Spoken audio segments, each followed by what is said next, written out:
I never thought I'd live to see the day my own flesh and blood would look me in the eyes and call me worthless.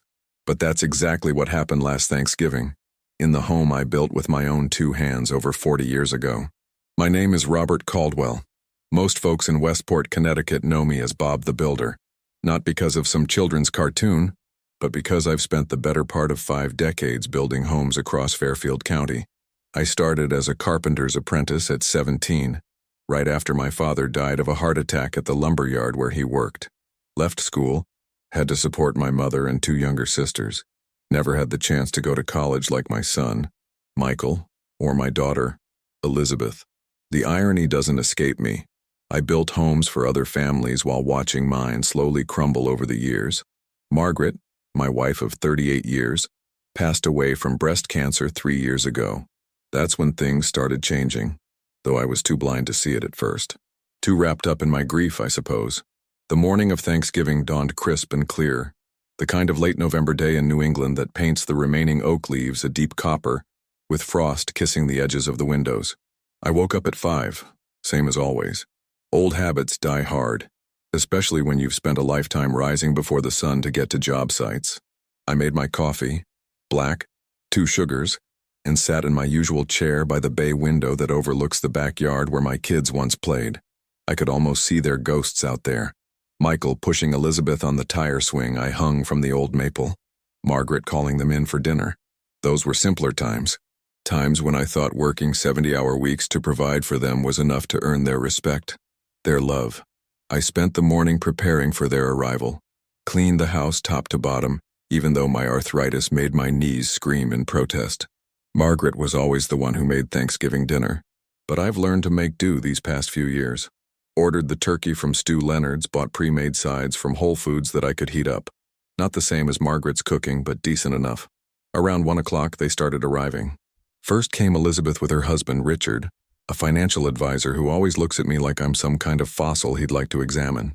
They have twin boys, Jason and Jeremy, 12 years old now, always glued to their phones. They mumbled hello without looking up. "Happy Thanksgiving, Dad," Elizabeth said, air-kissing my cheek. The scent of her expensive perfume lingered after she breezed past me into the kitchen, already complaining about the traffic on I-95. "Robert," Richard nodded, extending a limp hand for me to shake. He was wearing a cashmere sweater that probably cost more than I used to make in a month. Michael arrived 30 minutes later with his wife, Victoria, and their daughter, Sophia. At 16, Sophia was the spitting image of Margaret at that age, which always made my heart ache a little. Michael worked as a corporate attorney in Manhattan, lived in a penthouse apartment that cost more than most people make in a decade. Victoria was his second wife, 15 years younger, always dressed like she was about to step onto a runway. "Dad," Michael said, clasping my shoulder briefly. No hug. When did we stop hugging? I couldn't remember. Victoria offered her cheek. "Robert, the house looks quaint." Her eyes scanned the living room, lingering on the worn leather sofa where I still slept sometimes, unable to face the empty side of the bed upstairs. "Grandpa," Sophia smiled, the only genuine one I'd received so far. She gave me a real hug, tight and warm. "I brought you something." She handed me a small package wrapped in brown paper. "What's this for, sweetheart?" I asked, genuinely surprised. "Just because," she said, shrugging. "Open it later." "Okay." The tension was palpable as we all settled in the living room. Elizabeth immediately launched into a detailed account of her recent trip to the Maldives, while Richard nodded along, occasionally interjecting with the cost of something, as if the price tag was the most important detail. Michael checked his phone every few minutes, frowning at emails that apparently couldn't wait even on a holiday. "So, Dad," Elizabeth finally turned her attention to me. "Have you thought any more about what we discussed last month?" I knew exactly what she was referring to. The discussion about selling the house. My house. The one I built for Margaret when we found out she was pregnant with Michael. The one where we raised our family. The one filled with 45 years of memories. "I'm not selling, Lizzie," I said quietly, using her childhood nickname. Michael looked up from his phone. "Dad, be reasonable. This place is way too big for just you. The property taxes alone must be killing you on your income." He said the last word like it left a bad taste in his mouth. "My pension and savings are just fine," I replied, "and I don't mind the space." "It's not practical," Richard chimed in. as if I'd asked for his opinion. The housing market in Westport is hot right now. You could easily get $3 million for this place even with the dated kitchen. The kitchen was remodeled 8 years ago, I pointed out. Victoria laughed, a tinkling sound that somehow managed to be condescending. 8 years in kitchen years is practically ancient, Robert. No one does cherry cabinets anymore. I bit my tongue. Margaret had picked those cabinets. She'd spent weeks looking at samples, excited about finally updating the kitchen after all those years of making do. Where would you even live, Dad? Elizabeth asked. Have you looked into those senior communities I sent you links to? I'm 68, not 88, I said. I don't need a senior community. Well, you can't expect to stay here indefinitely, Michael said, his tone sharpening. You're not getting any younger, and frankly, the maintenance on this place is going to become overwhelming. What happens when you can't climb the stairs anymore? I'll sleep on the couch, I said, trying to inject some humor. No one laughed. This isn't a joke, Dad, Elizabeth sighed. We're concerned about your future. What she didn't say, what neither of them would say outright, was that they were concerned about their inheritance. The house was worth a lot of money they apparently didn't want tied up in real estate while I stubbornly continued to live in it. The timer in the kitchen beeped, saving me from having to respond. Turkey's ready, I announced, pushing myself up from my chair, ignoring the twinge in my lower back. Dinner was a stilted affair. The food was good enough, though no one complimented the effort it took me to put it all together. The conversation revolved around my children's lives, Elizabeth's interior design business, Michael's recent promotion, the exclusive private schools their children attended. No one asked about me, about how I filled my days now, about the volunteer work I did at the Veterans Center, teaching basic carpentry skills to men and women trying to find their footing after serving our country, about the birdhouses I'd been building and donating to the elementary school for their spring fundraiser, about the neighbor's kid I was teaching to change the oil in his car because his own father was too busy. I was invisible at my own table. The tension came to a head when Richard, on his third glass of the expensive wine he'd brought up the house again. You know, Robert, if you wanted to do a leaseback, you could sell the house to us now, access the equity, and still live here for a set period. We'd give you a fair market rent. I put down my fork. I don't want to pay rent to live in my own home. It wouldn't be your home anymore. That's the point, Richard said slowly, as if explaining something to a child. Michael jumped in. Dad, you have to face facts. Your retirement savings can't possibly be enough to sustain you for potentially another 20 years. The house is your biggest asset. My finances are not your concern, I said, feeling heat rise to my face. They absolutely are our concern, Elizabeth countered. We don't want to end up supporting you because you're too stubborn to make a sensible decision. I've never asked for your support, I said quietly. And I never will, Michael scoffed. Right. Because you've always made such great financial decisions. Turning down that development deal in Norwalk. Spending your savings on Mom's experimental treatments that weren't covered by insurance. Lending money to Uncle Frank for that ridiculous restaurant venture. Each example felt like a knife twisting in my gut. The development deal had involved tearing down a historic building I couldn't bring myself to destroy. The treatments had given Margaret 6 more months of life. 6 precious months I wouldn't trade for any amount of money. And Frank was my brother. How could I not help him when he needed it? And what's your brilliant retirement plan, Dad? Michael continued, his voice rising. Keep doing odd jobs until your back gives out completely? Then what? I've saved enough, I repeated. No, you haven't. Michael slammed his hand on the table, making the silverware jump. I've seen your accounts, Dad. When Mom got sick, I helped with the paperwork, remember? You're barely getting by. That wasn't entirely true. Yes, Margaret's illness had drained a significant portion of our savings. But Michael didn't know everything. He didn't know about the investments I'd made quietly over the years. He didn't know about the business decisions I'd been making while he was busy climbing the corporate ladder. You need to be practical, he continued. You're living in the past, clinging to this house like it's some shrine to Mom. She's gone, Dad, and frankly, your stubborn refusal to move forward is just pathetic. The table fell silent. Even Richard looked uncomfortable. Michael, Victoria murmured, placing a hand on his arm. But he was on a roll now, years of unexpressed frustration spilling out. You know what? I'm tired of tiptoeing around this. You're being selfish, Dad. This house should be an inheritance for your grandchildren's education, not a monument to your sentimentality. I stared at my son, This stranger in expensive clothes who somehow grew from the little boy I used to carry on my shoulders. Is that what I am to you now? A balance sheet? Oh, don't play the victim, he snapped. You've had every opportunity to be smart with your money and you've squandered it at every turn. Now you expect us to just watch while you live in this valuable property until you die, probably leaving us with a mess of medical bills and maintenance issues to clean up. Michael, that's enough, Elizabeth interjected, glancing nervously at the children at the far end of the table who had gone quiet, watching the adults with wide eyes. No, it's not enough, Michael said, his face flushed. Someone needs to tell him the truth. Dad, you're a liability, a financial burden waiting to happen. And your refusal to see that, to plan responsibly, is exactly why you're just a worthless old man living in the past. The words hung in the air like smoke. My grandchildren stared. Victoria examined her manicure. Richard suddenly found his wine glass fascinating. Elizabeth looked like she wanted to disappear. And Sophia. Sophia was looking at her father with undisguised horror. I felt something inside me go very still. In that moment I saw my son, really saw him, for perhaps the first time. I saw the greed, the entitlement, the utter lack of respect or gratitude. I saw a man who measured everything and everyone by their monetary value. A man who'd forgotten where he came from, who'd forgotten the calloused hands that had paid for his education, his first car, his wedding. I carefully folded my napkin and placed it beside my plate. Then I stood up. "Excuse me for a moment," I said, my voice surprisingly steady. "I need to get something from my office." I walked down the hallway to the small room that had once been Margaret's sewing room. Now it served as my office, with a simple desk, a computer Elizabeth had insisted I needed, and filing cabinets containing decades of paperwork. I opened the bottom drawer of the desk and removed a manila envelope I'd been saving for Christmas, but now seemed like the appropriate time. When I returned to the dining room, everyone was eating in uncomfortable silence.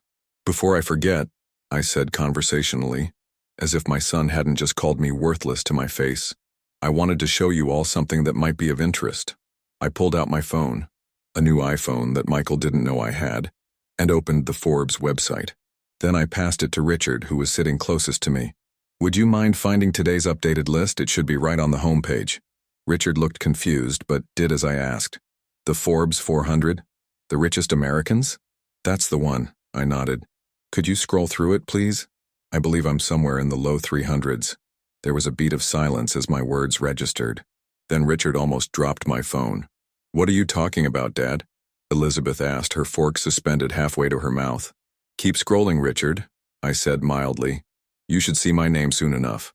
Richard's eyes widened as he continued to scroll. Then he stopped, stared at the screen, and slowly turned the phone so others could see. "Robert Caldwell. Net worth estimated at $2.1 billion. Michael choked on his wine.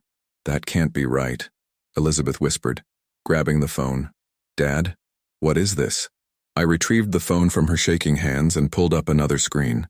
The website for Caldwell Development Group, with my photo right there on the leadership page as founder and chairman. "You might have noticed I've been busy the past few years," I said, sitting back down and taking a bite of now-cold turkey. "Especially since your mother passed." "But you're a contractor," Michael stammered. "A builder." "I was," I agreed. "Started that way, at least. But about 20 years ago I began buying distressed properties. Fixed them up myself at first, sold them for a profit. Then started buying larger properties. Apartment buildings, shopping centers. That development deal in Norwalk that you mentioned, I didn't turn it down. I countered with a preservation-focused proposal that eventually got approved. That project alone is worth over $50 million now." Victoria was staring at me like she was seeing a ghost. Richard's mouth literally hung open. Elizabeth kept shaking her head slightly as if trying to wake herself from a dream. "That's not possible," Michael finally said. "We would have known." "Would you?" I asked quietly. "When was the last time you asked me about my work, Michael? When was the last time either of you showed any interest in my life?" Neither of them answered. "I kept it quiet for a reason," I continued. "Your mother and I always wanted you to have normal childhoods, to develop your own work ethic without the expectation of family wealth. After she died, I threw myself into expanding the business. It gave me something to focus on besides the grief." I pulled the papers from the manila envelope and laid them on the table.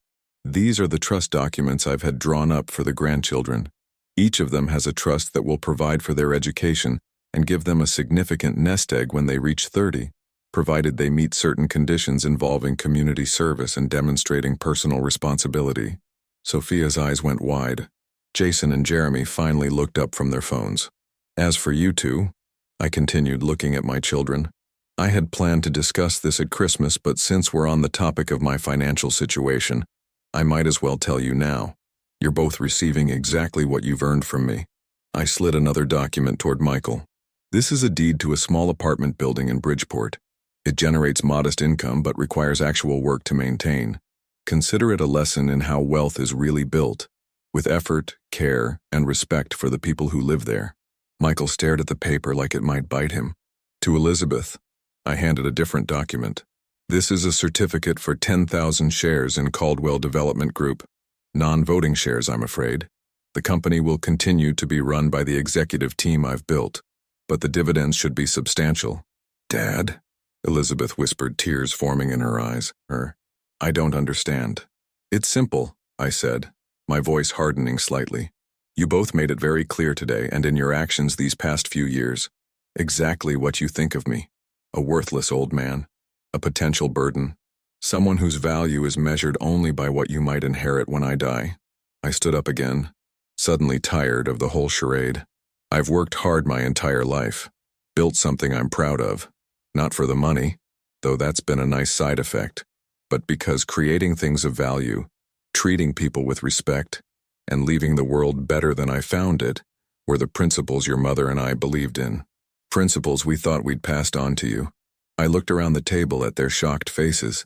Obviously, we failed somewhere along the way. The silence was deafening. So yes, I'm worth quite a bit of money. Money that will primarily go to charity when I die, with provisions for my grandchildren and a few loyal employees who've actually shown me respect. As for this house, I gestured around us. I've donated it to the Historical Society, with the provision that I can live in it until my death, after which it will become a community space for arts education. So you can stop scheming to sell it. Michael's face had gone from shock to angry. You can't be serious. You're punishing us because we expressed concern about your living situation? I laughed without humor. Is that what you think that was? Concern? You called me worthless, Michael. To my face, at Thanksgiving dinner, in the home I built for our family. I was frustrated, he backpedaled. You know I didn't mean. I think you meant exactly what you said, I cut him off. And that's okay. It was clarifying, actually. Elizabeth was crying now. Dad, please, we love you. We just want what's best for you. What's best for me, I said quietly, is to be surrounded by people who value me for who I am, not what I own. I haven't found much of that in this family lately. Except for you, Sophia. I smiled at my granddaughter, who was watching the scene with wise eyes beyond her years. Thank you for the gift. I'll open it later, as promised. I walked to the entry hall and took my coat from the hook by the door. I'm going for a walk. Feel free to continue your Thanksgiving dinner. Or don't.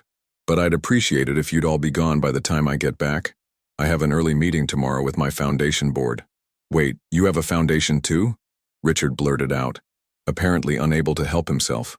I paused with my hand on the doorknob. The Margaret Caldwell Foundation for First-Generation College Students. We've provided full scholarships to over 300 students so far. Kids like I was, who never had the chance to go to college because they had to support their families. You'd know that if you'd ever bothered to ask what I do with my time. And with that, I stepped out into the crisp November air, closing the door firmly behind me. The cold bit at my cheeks as I walked down the street of the neighborhood where I'd lived most of my adult life. Mrs. Patterson waved from her porch, where she was saying goodbye to her own Thanksgiving guests. The Wilson kids were playing touch football in their front yard, their shouts and laughter carrying on the wind. I didn't regret what I'd done back there. Maybe it was petty to reveal my wealth the way I did, but after years of being dismissed, underestimated, and now openly insulted by my own children, something in me had simply had enough. The truth was, I hadn't built my business empire for the money. I'd done it because I loved the work, the challenge of taking something broken and making it functional again, of creating spaces where people could live and work and thrive. The wealth had been a byproduct, one that had surprised even me as the company grew. Margaret had known, of course. We'd made every decision together until her illness took her from me. She'd been the one to insist we keep our growing wealth quiet, to raise the kids as normally as possible. Money changes people, she'd always said, and rarely for the better. How right she'd been. I walked for nearly an hour, letting the cold clear my head. By the time I returned home, the driveway was empty of cars. They'd gone, as I'd asked. The dining room was a mess of half-eaten food and abandoned dishes. Sophia's gift sat on my chair, the only evidence that the day had held any genuine affection. I picked up the small package and carefully unwrapped it.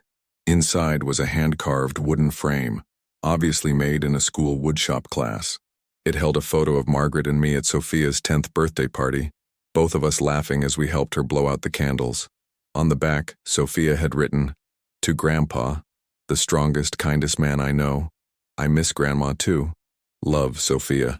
And suddenly I was crying, great heaving sobs that bent me double. For Margaret, who should have been here beside me. For the family we'd tried to build. For the son and daughter who'd somehow lost their way. Later, much later, I washed my face and began cleaning up the dishes. My phone buzzed with text messages that I ignored. Tomorrow would be soon enough to deal with the fallout. As I was storing the leftover turkey in the refrigerator, the doorbell rang. I wasn't expecting anyone, and for a moment I considered not answering. But curiosity got the better of me. Sophia stood on the porch, a small overnight bag at her feet. "Can I stay with you tonight, Grandpa?" she asked, her young face serious in the porch light. "Dad and Mom are fighting and I don't want to be there." I stepped back, opening the door wider. "Of course you can, sweetheart. Always." She came inside, and for the first time that day, the house felt like home again. "Are you really a billionaire?" she asked as I made her hot chocolate in the kitchen a little while later. I smiled.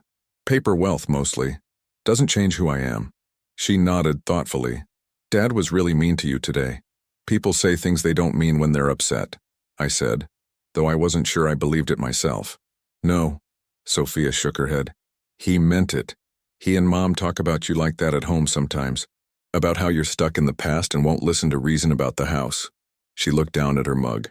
"It always made me mad, the way they talked about you, like you were a problem to solve instead of a person, out of the mouths of babes." "Well," I sighed, "families are complicated." "Are you really giving all your money to charity?" she asked. "Not all of it. You and your cousins will be well taken care of, but yes, most of it will go to help people who need it more than we do." She nodded again, seemingly satisfied with this answer. "Good. That's what Grandma would want, I think. Smart girl, my granddaughter. So like her grandmother in more ways than just her appearance." "What's going to happen now?" she asked after a while. I looked out the window at the darkness beyond. "I don't know exactly. Your dad and aunt will probably be angry for a while. Eventually they might come to understand. Or they might not.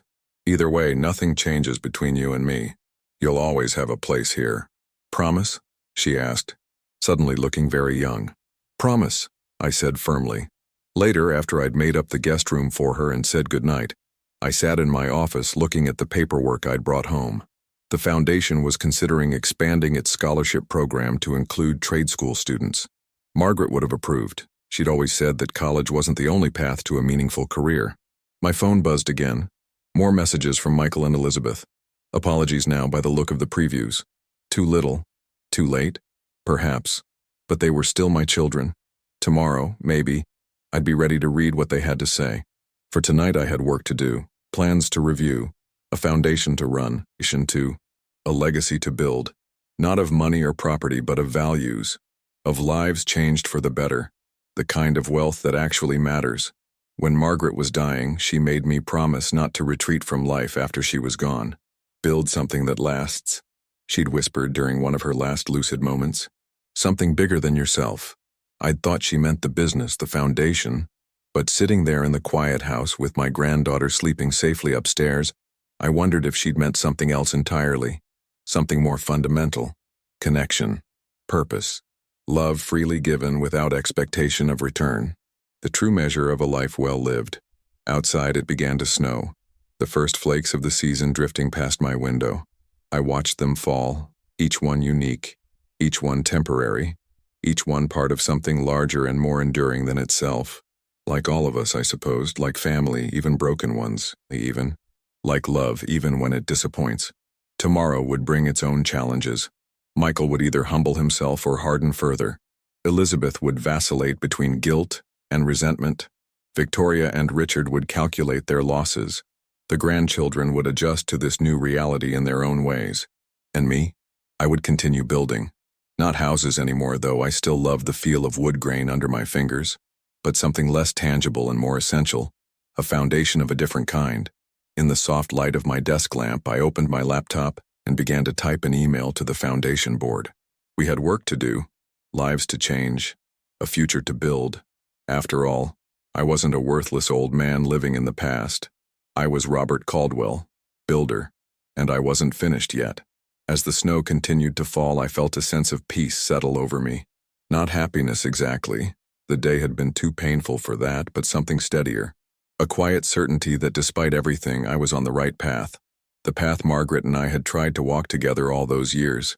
A path of integrity, of purpose, of leaving the world a little better than we found it. I must have dozed off in my chair because I woke to the sound of my phone ringing. The clock on my desk read 11:23 p.m. Michael's name flashed on the screen. I hesitated, then declined the call. Whatever he had to say, I wasn't ready to hear it. Not tonight. The phone immediately rang again. This time, Elizabeth. I silenced it and set it face down. They'd had years to talk to me, to ask about my life, to show even a modicum of interest or respect. They could wait one more night. I checked on Sophia before heading to bed. She was sound asleep, her face peaceful in the soft glow of the nightlight. In sleep, the resemblance to Margaret was even more pronounced. The same slight furrow between her brows, the same way her hand curled beside her cheek. I gently pulled the comforter up over her shoulder and closed the door quietly. Sleep eluded me that night. I lay awake, replaying the dinner scene in my mind, wondering if I could have handled it differently. Should I have told them about the business years ago? Would it have changed anything? Or would they have simply expected more, demanded more, feeling entitled to wealth they hadn't earned? Margaret would know what to do. She always did. "What would you tell me now, Meg?" I whispered into the darkness of our bedroom. As always, no answer came, just the soft tick of the bedside clock and the occasional creak of the old house settling around me. Around 4 in the morning, I gave up on sleep and made my way downstairs. I brewed coffee and sat at the kitchen island with my laptop, reviewing the quarterly reports from Caldwell Development Group. We'd had a strong year, despite the economic headwinds. The affordable housing initiative in Hartford was ahead of schedule and under budget. The mixed-use development in Stamford was fully leased. The historic preservation project in New Haven had just won an architectural award. Success that meant something, not because of the profits, though those were substantial, but because of the lives improved, the communities strengthened, the history preserved. At 6, I heard soft footsteps on the stairs. Sophia appeared in the kitchen doorway, hair mussed from sleep, looking younger than her 16 years. "Morning, Grandpa," she yawned. "You're up early." "Old habits," I smiled. "Want some breakfast? I can make pancakes." Her face lit up. "With chocolate chips? Is there any other kind?"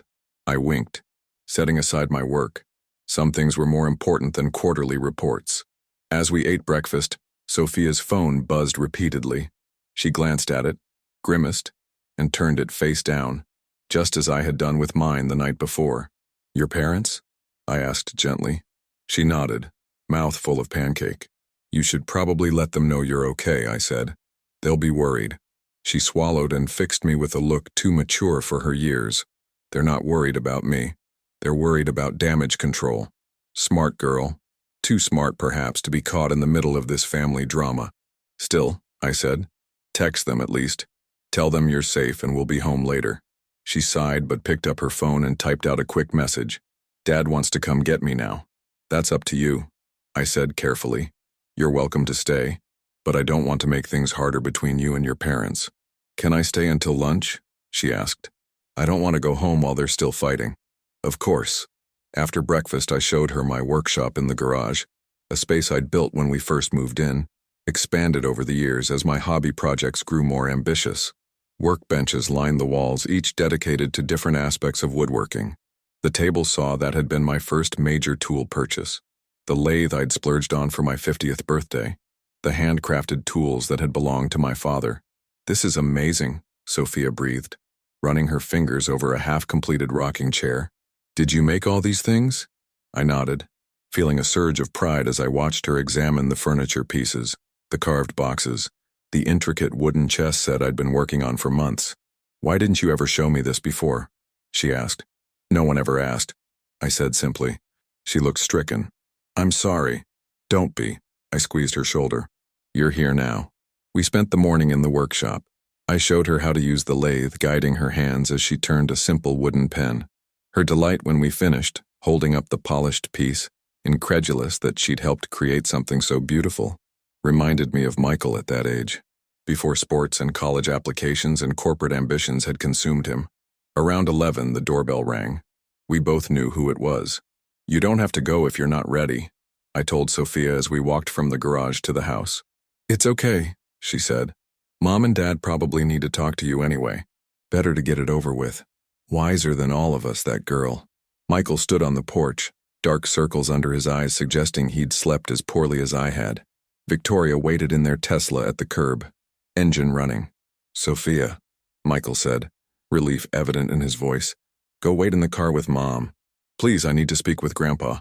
Sophia looked at me questioningly. I nodded. She gave me a quick hug, whispering, "Call me later," before grabbing her overnight bag and heading to the car. Michael and I stood awkwardly in the doorway.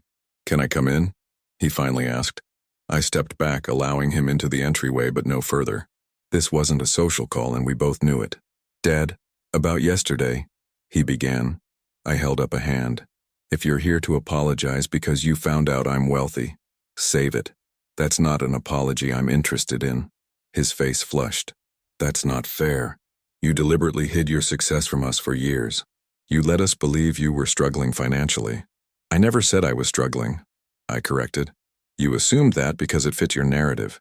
You never asked about my business, never showed any interest in what I was building. How could we know to ask about a billion-dollar company you never mentioned?" he demanded. "You could have asked about my life," I said quietly. "About what mattered to me, about how I spent my days. Basic questions family members typically ask each other." He had no answer for that. "I didn't come to argue," he finally said, looking down at his expensive shoes. "I came to apologize for what I said. It was out of line." "Which part specifically?" I pressed. I wasn't going to make this easy for him. He sighed. "Calling you worthless. That was, inexcusable. I was frustrated, but that's no excuse. I'm sorry. It was an apology of sorts, I supposed. Not the soul-searching mea culpa I might have hoped for, but something. Apology accepted," I said, not entirely sure if I meant it. "And about the trusts and the company shares," he continued, getting to what I suspected was his real purpose.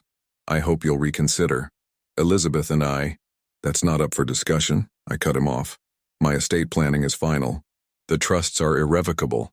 But Dad—" "Michael," I said firmly, "the decisions I've made aren't punitive.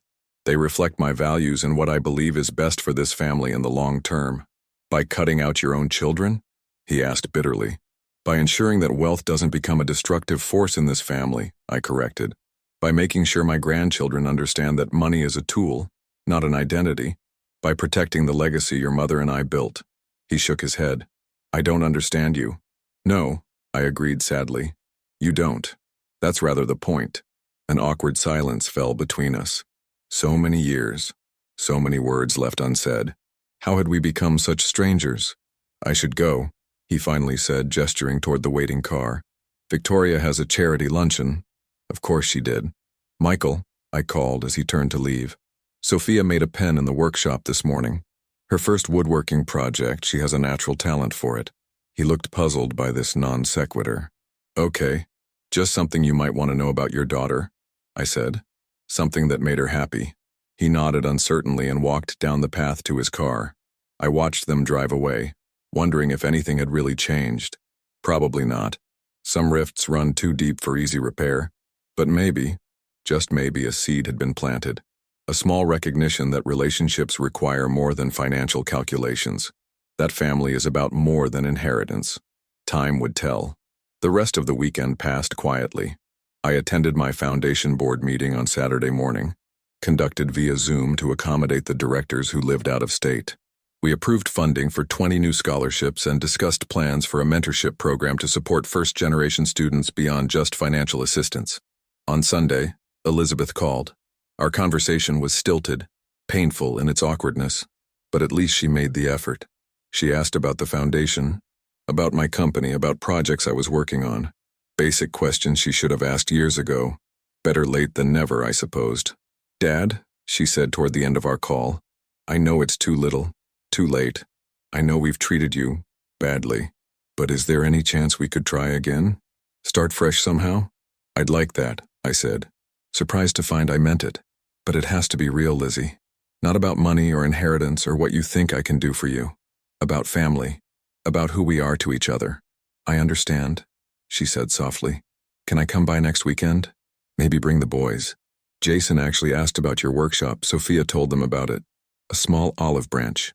A tiny start. I'd like that," I said. "I have some projects the boys might enjoy helping with." When we hung up, I sat for a long while in my office, looking at the photo of Margaret that had sat on my desk for decades. It was taken on our 20th anniversary trip to Maine, her hair blowing in the ocean breeze, her smile radiant despite the cancer diagnosis we'd received just weeks before. "Am I doing this right, Meg?" I asked the smiling image. "Is this what you would want? The foundation, the business, the boundaries with our children, all of it had been built in the shadow of her absence. All of it my best guess at honoring what we'd valued together." The phone rang again, interrupting my thoughts. An unknown number. "Mr. Caldwell?" said an unfamiliar female voice when I answered. "This is Janelle Washington from the New York Times.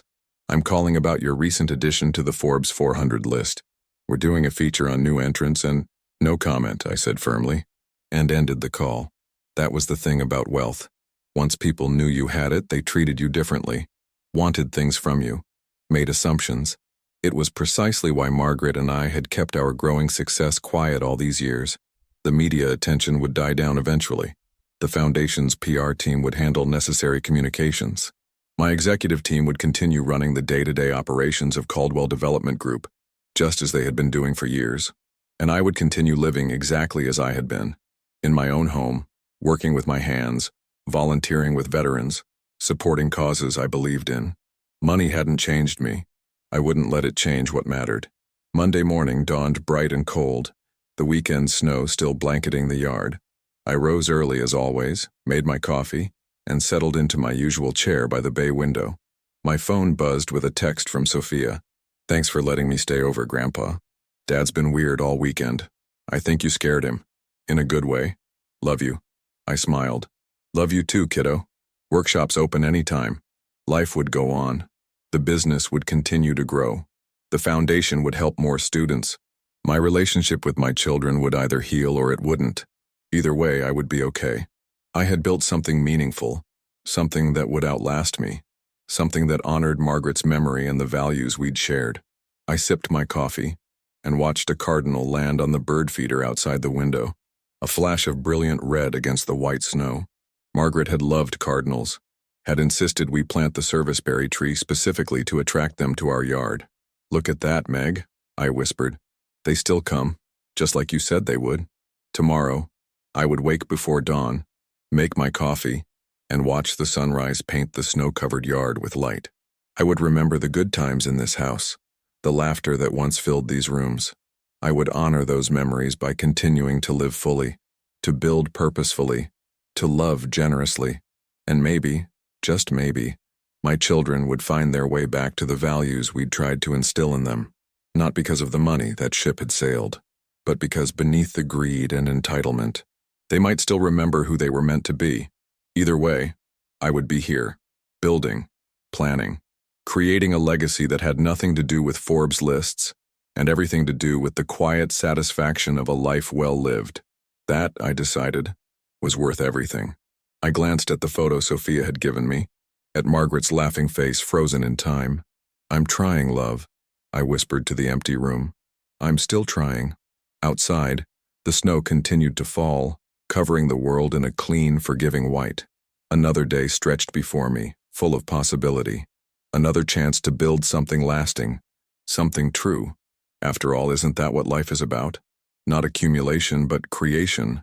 Not possession, but purpose. I smiled as the cardinal took flight, a streak of vibrant color against the pale winter sky. Like all beautiful things, it was fleeting, temporary, but while it lasted, pure magic, just like life itself. If you like this story, please like this video, subscribe to the channel, and share your impressions of this story in the comments. To listen to the next story, click on the box on the left.